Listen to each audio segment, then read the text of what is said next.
Never judge a woman by her appearance.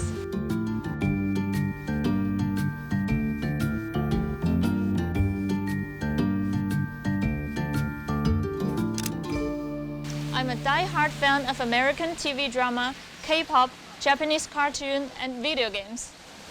You know, I watched every season of Donald Trump's reality show, The Apprentice, twice. And I think it is a really good insight into the American spirit of entrepreneurship. Also, CSI, NCIS, Criminal Minds, 24 Hours, Homeland Security, I watched them all and love them. And most importantly, I'm a Communist Party member.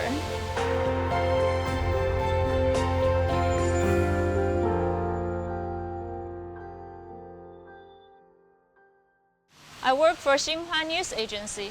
I was stationed in London as Xinhua's political correspondent for 2 years, covering stories on the royal family, number 10, foreign affairs and military news. Now, back in China, I write editorials for Xinhua and manage Xinhua social media accounts. I guess I have this thing called the hero complex. Even as an elementary school girl, when I saw a group of older boys bully a kid, I would speak up and warn them. Even though I'm scared myself, I just couldn't walk away from an injustice, and I had to do something.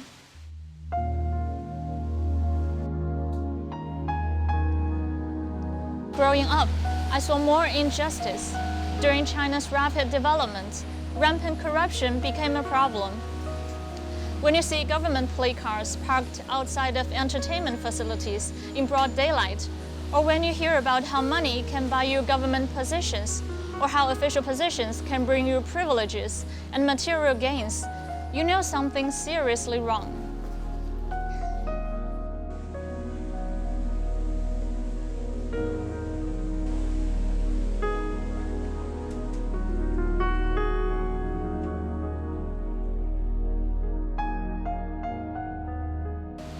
Things like corruption betrayed what I remembered of the values of the Communist Party. My grandfather is an old CCP member. He used to be the general manager of the Shanghai Toy Company. I remember him being a warm person, so warm. He's always encouraging others and caring about people, but strict with himself. You know, he was the general manager, but he refused company-assigned car and cell phone because he thought they were unnecessary luxuries.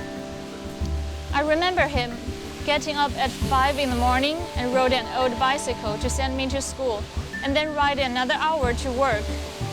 He was always the first one to arrive, to clean the office and boil hot water for co-workers.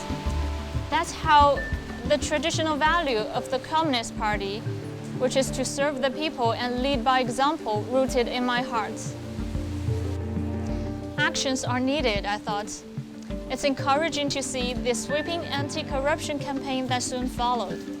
I wanted to be a part of the system, to help the party better deliver its promises to the people.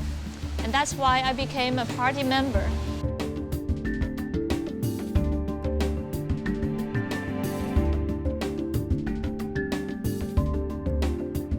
Meanwhile, I saw more injustice in the world. The world is burdened by terrorism and deadly conflicts. Countless lives have been destroyed in the Middle East and Africa. You know, the Western media, they would condemn terrorism when they threaten their way of life. But they would continue to honor militant extremists as so-called freedom fighters when they do not fit in their narrow ideology of how the world should work. In 2014, at a railway station in China's Yunnan, a group of organized attackers brutally stabbed 31 people to death and injured 141. Western mainstream media refused to acknowledge the incident as an act of terror.